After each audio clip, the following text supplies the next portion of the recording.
चलिए, बड़ी खबर है कि झारखंड चैंबर ऑफ कॉमर्स के आह्वान पर सेल्फ लॉकडाउन की शुरुआत हो चुकी है। रांची में ज्यादातर दुकानें बंद हैं। वहीं कोरोना की चेन को तोड़ने को लेकर कल से एक हफ्ते का लॉकडाउन भी लगने वाला है। स्थानीय लोगों ने सरकार से इस फैसले का उन्होंने स्वागत किया। रांची के अपर बाजार इलाके का जायजा लिया हमारे सहयोगी अविनाश ने। राजधानी रांची में चैंबर ऑफ कॉमर्स की अपील का असर दिखने लगा है। दुकानों के शटर डाउन हो चुके हैं और 21 से 25 अप्रैल तक सेल्फ लॉकडाउन की घोषणा की गई है। इस वक्त हम रांची के अपर बाजार इलाके में हैं और जहां तक आपकी निगाहें जाएंगी हर तरफ आपको दुकानों के शटर डाउन ही दिखेंगे और सभी दुकानों के बाहर ताले लगा दिए गए हैं इस सूचना के साथ कि 25 अप्रैल तक सभी दुकानें बंद रहेंगी। जो दुकानों के बाहर जो नोटिस लगाए गए हैं उस पर भी गौर करना ज़रूरी है, क्योंकि जो लोग आएंगे, जो खरीदार हैं, आम लोग हैं, उनके लिए ये मैसेज है कि इस वक्त दुकानें बंद रहेंगी और बाहर इस तरह के कागज़ या नोटिस के हैं लगाए गए हैं सेल्फ लॉकडाउन के। चैम्बर ऑफ कॉमर्स ने इसकी घोषणा की थी, अपील की थी कि तमाम जितने भी व्यापारी हैं, जो दुकानदार हैं, वो इसको फॉलो करें और सेल्फ लॉकडाउन की ओर बढ़ना इसलिए ज़रूरी है क्योंकि कोरोना का संक्रमण बहुत तेज़ी के साथ पांव पसार रहा है। लोग संक्रमित हो रहे हैं, लोग डेथ कर रहे हैं, तो ऐसे में ये ज़रूरी है। ये जो सेल्फ लॉकडाउन है, आपको लगता है ये बेहतर निर्णय है दुकानदारों ने? बेहतर है, बहुत बेहतर है। इससे क्या फ़ायदा होगा बताइए? इससे फ़ायदा है अपने आप के सुरक्षा के लिए कर रहे हैं। हमारी सुरक्षा अपनी सुरक्षा है, प्रशासन तो अपना कर ही रही है। मैं यही कह रहा हूँ कि जितनी भी दुकानें हैं, एक एक कर अगर आप देखें, दुकानों के बाहर इसी तरह के ताले लगे हुए हैं। कुछ दिनों तक ये व्यापार बंद रहेगा और अच्छी बात है ये जो प्रयास किया गया है आप लोगों के द्वारा सेल्फ लॉकडाउन, क्यों ज़रूरी समझे? ये तो इससे पहले ही लॉकडाउन सरकार को कर देनी चाहिए थी, लेकिन लॉकडाउन नहीं की सरकार ने, लेकिन इसको अपना मन से ही लोग इसको बंद कर दिए हैं। वो अच्छे काम किए हैं। तो सरकार ने भी घोषणा कर सरकार भी घोषणा कर दी है। सरकार लेट से की, लेकिन अच्छे काम किए हैं सरकार भी। सावधानी बरतना ज़रूरी है, क्योंकि अगर आप सावधानी नहीं बरतेंगे, अगर आप इसी तरह चूक करते रहेंगे तो कोरोना आपके दरवाजे तक, आपके घर तक, आपके परिवार के किसी सदस्य तक दस्तक दे सकती है। इसलिए ज़रूरी है कि आप भी बचें, अपने परिवार को भी बचाएं और इस झारखंड और इस देश को भी बचाएं। कैमरा पर्सन संत के साथ अविनाश कुमार, न्यूज़ 18 रांची। पूर्व भारतीय कप्तान महेंद्र सिंह धोनी की मां और पिता कोरोना वायरस से संक्रमित पाए गए। इन्हें रांची के एक अस्पताल में भर्ती कराया गया है।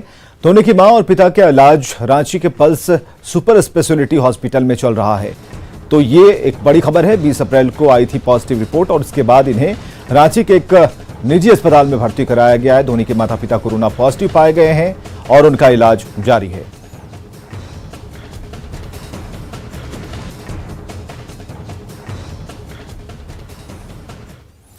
कल से झारखंड में एक हफ्ते का लॉकडाउन लगने जा रहा है। कोरोना के बढ़ते मामलों को लेकर सरकार ने फैसला लिया है। 29 अप्रैल तक राज्य में संपूर्ण लॉकडाउन रहेगा।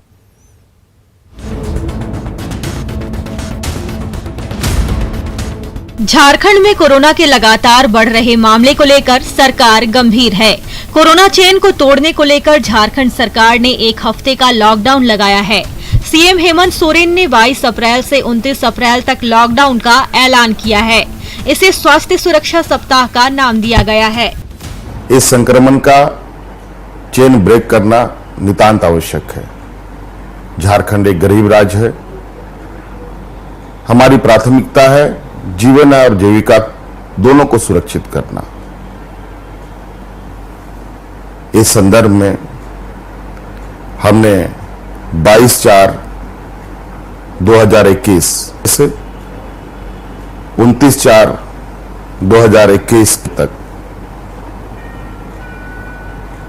स्वास्थ्य सुरक्षा सप्ताह का सभी को अनुपालन करने का निर्णय लिया है। लॉकडाउन के दौरान जरूरी सामान की दुकानों को छोड़कर सारी दुकानें बंद रहेंगी। भारत सरकार, राज्य सरकार और निजी क्षेत्र के चिन्हित कार्यालय को छोड़कर सभी कार्यालय भी बंद रहेंगे। वहीं कृषि, औद्योगिक, निर्माण और खनन कार्य की गतिविधियां चलती रहेंगी। एक जगह 5 लोगों के जमा होने पर पाबंदी होगी। श्रद्धालुओं के धार्मिक स्थल पर जाने पर प्रतिबंध होगा। किसी भी व्यक्ति को अनुमति प्राप्त कार्यों को छोड़कर घर से बाहर निकलने पर रोक रहेगी। कांग्रेस के कार्यकारी अध्यक्ष राजेश ठाकुर ने सीएम हेमंत के फैसले का स्वागत किया है। लगातार आप उस पर वर्क करते रहे और तमाम सावधानी बरतने के बावजूद जब कोरोना काबू में नहीं आ रहा था तो आपने ये जो पाबंदी लगाने का फैसला लिया है वो सचमुच में झारखंड के लोगों के लिए बहुत बड़ा फैसला है। हम समझते हैं ये जो संक्रमण तेजी से फैल रहा था उस संक्रमण को रोकने में हम कामयाब होंगे। लॉकडाउन के ऐलान के पहले भी सरकार ने कई पाबंदियां लागू की थी। अब सरकार ने लॉकडाउन का ऐलान किया है, लेकिन झारखंड में कोरोना की बेकाबू रफ्तार पर काबू करने को लेकर आम जनों को भी अपनी भागीदारी निभानी होगी। न्यूज 18 के लिए रांची से संवाददाता अविनाश कुमार की रिपोर्ट।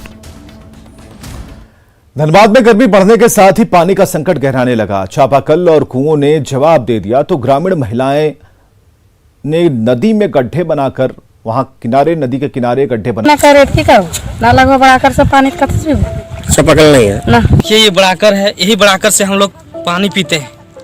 कुआं मार के चौबक खोड़ के पानी पीना पड़ता है। यहाँ पे सिंचाई के लिए बोरिंग नहीं है, पानी पीने के लिए बोरिंग नहीं है। गर्मी के साथ ही इन दिनों तुंडी के गांव-गांव में पानी का संकट गहराता जा रहा है, तो इन ग्रामीणों को बूंद-बूंद पानी के लिए हर दिन कुछ ऐसा ही संघर्ष करना पड़ रहा है। संजय गुप्ता, न्यूज 18 धनबाद।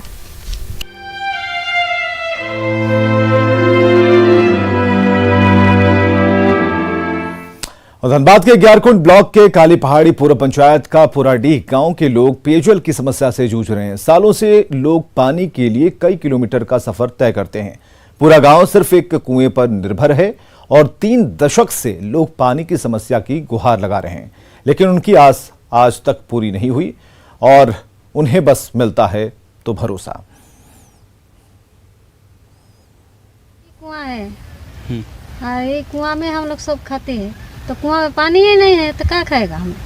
रात यहाँ बिताता है, कितना डेगची देखते ना। अच्छा, पानी नहीं है गांव में तो इसीलिए हम लोग को कितना तकलीफ हो रहा है, देखते ना। पानी का समस्या शुरू से ही है। पत्थरीय पाथर होने के कारण पानी का लेवल करीब 500-600 के फीट नीचे है। बोरिंग करने से चापाकल में पानी नहीं निकलता है। यहाँ पानी का समस्या पाइपलाइन द्वारा निदान करा जा सकता है। इसलिए मैं माननीय सांसद महोदय से मिले पानी का समस्या के लिए आवेदन भी दिए, वहाँ से भी आश्वासन दिया गया। जैसे कि हम लोग का पूर्व विधायक श्री अरूप चटर्जी, उससे भी हम लोग आवेदन दिए, वहाँ से भी आंसर दिए गए।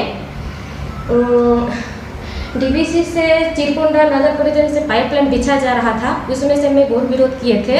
मेरे विरोध को देखते हुए पीएचडी के अलग अधिकारी आई, कहा कि आपका पंचायत का पानी का समस्या दूर हो जाएगा, लेकिन अभी तक कुछ नहीं हुआ है।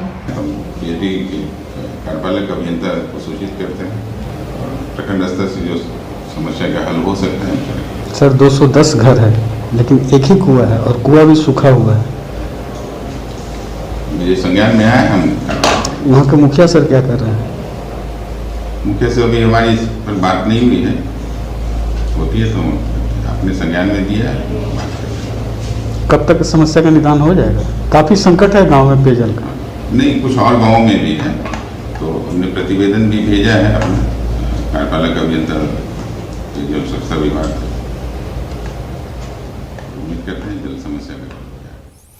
जामताड़ा में चैती दुर्गा मंदिर परिसर में खड़ी कार में अचानक आग लग गई। स्थानीय लोगों ने तुरंत फायर ब्रिगेड को सूचना दी और इसके बाद मौके पर पहुंची टीम ने आग पर काबू पाया। कार एक बैंक कर्मी की बताई जा रही है। गनीमत यह रही कि हादसे के वक्त कार में कोई सवार नहीं था।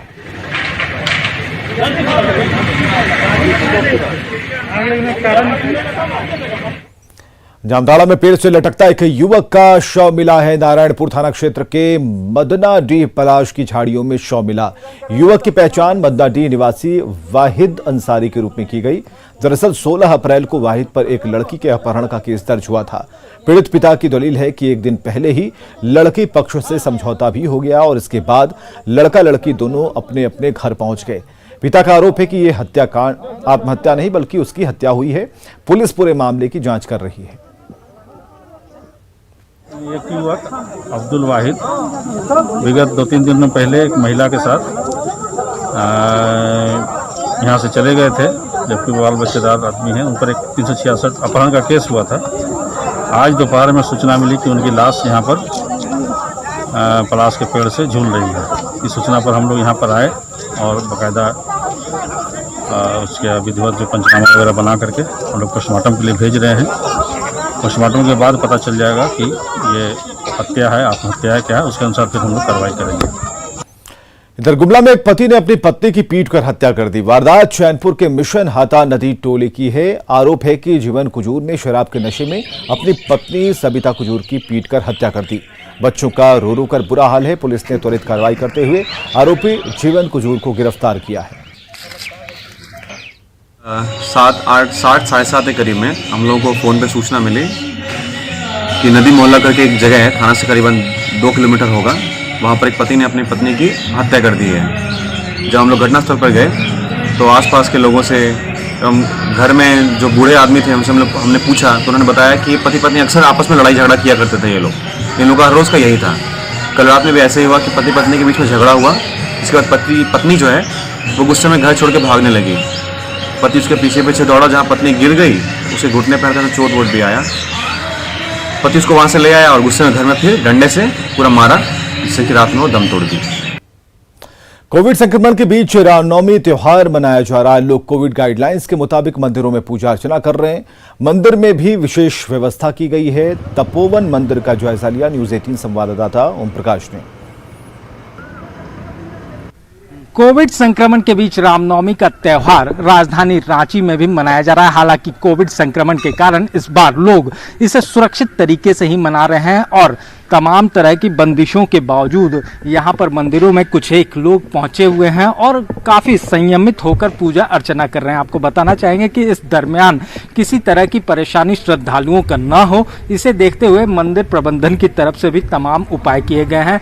मंदिरों में भीड़ नहीं होने दिया जा रहा है। लोग कतारबद्ध होकर और सोशल डिस्टेंसिंग कोविड गाइडलाइन का अनुपालन करते हुए पूजा अर्चना कर रहे हैं। तो इस तरह की कुछ एक तैयारियां जो हैं हमें तमाम मंदिरों में देखने को मिल रही है। इस वक्त हम आपको जो मंदिर का दृश्य दिखा रहे हैं वो तपोवन मंदिर है, जहां पर राजधानी के तमाम जो झंडे हैं वो यहां पर आते हैं और उनका मिलान किया जाता है और फिर यहां से लोग उसे लेकर अपने घरों में ले जाते हैं और फिर उसे वहां पर प्रतिस्थापित किया जाता है। तो कुछ इस तरह यहां पर हर वर्ष जो है वो भीड़ भाड़ जो है वो साफ तौर से नजर आती है और उसी की वानगी इस बार भी देखने को मिल रही है। हालांकि पूजा अर्चना को लेकर सरकार की तरफ से भी गाइडलाइन जारी किए गए हैं। हालांकि लॉकडाउन के का भी आह्वान तो किया गया है, लेकिन वो 22 तारीख से शुरू होना है, तो जिसे देखते हुए आज यहाँ पर मंदिरों में प्रवेश पर किसी प्रकार की बंदिशें तो नहीं है। वहीं पर मंदिर प्रबंधन की तरफ से भी देख सकते हैं कि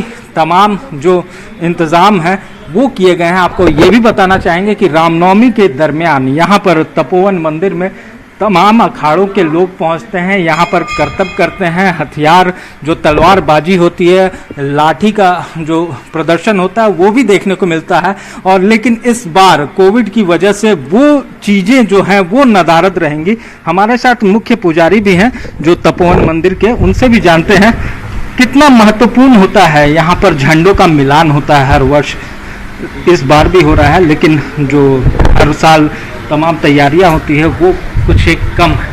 तो देखिए, बात है कि इस महामारी में तैयारियों को देखना उचित नहीं है, क्योंकि अगर आप तैयारियां करते हैं तो लोगों को कहीं ना कहीं ये संदेश लगेगा कि मंदिर प्रबंधक या मंदिर का द्वार खुला हुआ है।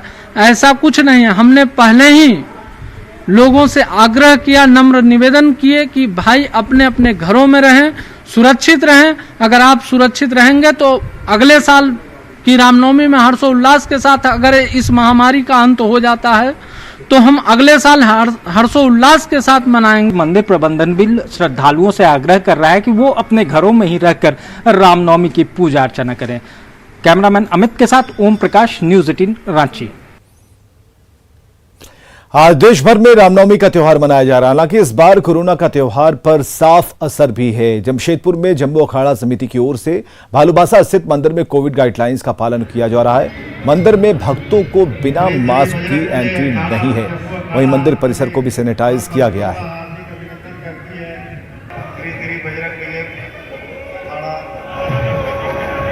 आप सभी राम भक्तों का हार्दिक अभिनंदन करते हैं। 2 गज की दूरी और मास्क है जरूरी। देखिए, हमारे यहाँ सैनिटाइज गेट से लेकर के अंदर मंदिर परिसर में भी पूरा सैनिटाइज हो रहा है और हम लोग 5-5 आदमी करके ही छोड़ रहे हैं, भीड़ लगने नहीं दे रहे और बिना मास्क और बिना सैनिटाइज के मंदिर के अंदर प्रवेश करना बिल्कुल वर्जित है। तो बिल्कुल हम लोग मना कर रहे हैं इस चीज़ को ध्यान में रख के कि ज़्यादा भीड़ ना लगे और ज़्यादा गैदरिंग ना हो। इसको ध्यान में रखते हुए 5-5 भक्त को हम लोग अंदर छोड़ें। कल से झारखंड में 1 हफ्ते का लॉकडाउन लगने वाला है। देवघर बाबा मंदिर को भी कल से बंद कर दिया जाएगा। मंदिर परिसर में दुकानों को प्रशासन ने बंद कराया है।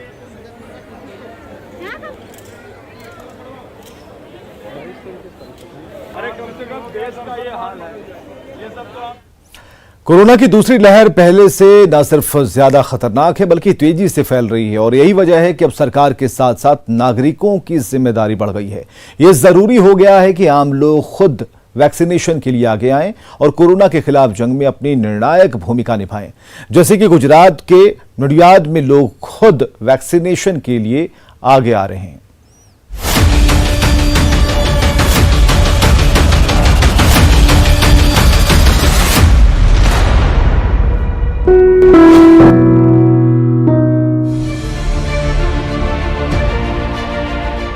देखिए इन तस्वीरों को, जिसका मकसद है कोरोना को मात देना। कोरोना का खतरा बढ़ता जा रहा है और इसे मात देने के लिए पूरे देश में वैक्सीनेशन का अभियान जोरों पर है। 45 साल से ज्यादा उम्र के हर नागरिक को जल्द से जल्द वैक्सीन लग जाए। नडियाद के स्वामी नारायण मंदिर के अंदर के इस नजारे को ही देख लीजिए। यहाँ 18 साल से ऊपर के नौजवान भी वैक्सीन ले रहे हैं ताकि कोरोना के खिलाफ जंग में हर कीमत पर जीत देश की हो। ये जो कोरोना के सामने पूरा विश्व लड़ रहा है, उसी के लिए अभी वैक्सीनेशन ड्राइव चल रहा है सरकार की तरफ से। उसी के लिए मैं अभी वैक्सीन लेने आया हूँ। कोरोना को लेकर आम लोगों के बीच जानकारी का अभाव है। हकीकत ये है कि वैक्सीन हमारे शरीर में वायरस से लड़ने के लिए प्रतिरोधक क्षमता यानी एंटीबॉडी विकसित करती है ताकि हमारे शरीर को संक्रमण से लड़ने की शक्ति मिले। जाहिर है नडियाद में ये बात बुजुर्गों और नौजवानों को समझ आ चुकी है। जो कोरोना संक्रमण है, इसलिए BAPS संस्था के मंदिर नडियाद गुजरात के अंदर वो सफल आयोजन रसीकरण का हुआ है। बहरहाल सरकार अपनी जिम्मेदारी निभा रही है। अब बारी है हमें अपनी प्रतिबद्धता दिखाने की ताकि कोरोना के खिलाफ जंग में जीत सुनिश्चित की जा सके। Bureau report, news 18 network.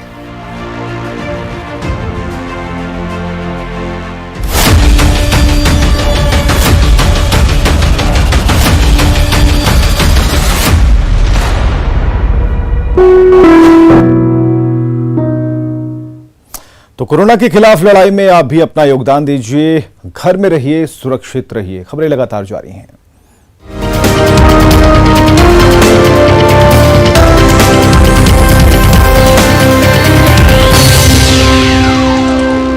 Headline presented by Aisen